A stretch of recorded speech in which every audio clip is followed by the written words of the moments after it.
భయమన్న మాట తెలియనటువంటి భీమసేనుడు హనుమ యొక్క ఆ విరాట్ స్వరూపాన్ని నిజస్వరూపాన్ని చూసి హడిలిపోయాడు. హడిలిపోయి భయపడిపోయి కన్నులు మూసుకున్నారు.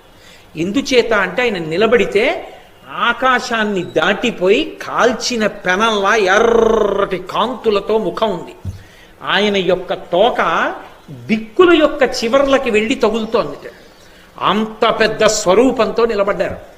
భీమసేనుడంతటి వాడు భయపడిపోయి, అమ్మ బాబో ఈ రూపాన్ని నేను చూడలేను, మహానుభావ మీ రూపాన్ని ఉపసంహారం చేయండి, ఇంతకు ముందు ఎలా కనపడ్డారో అలాగే కనపడండి అని అడిగారు.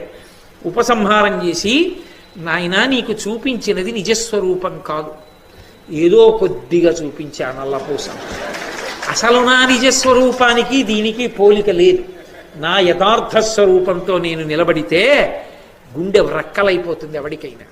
అది అరివీర భయంకర స్వరూపం.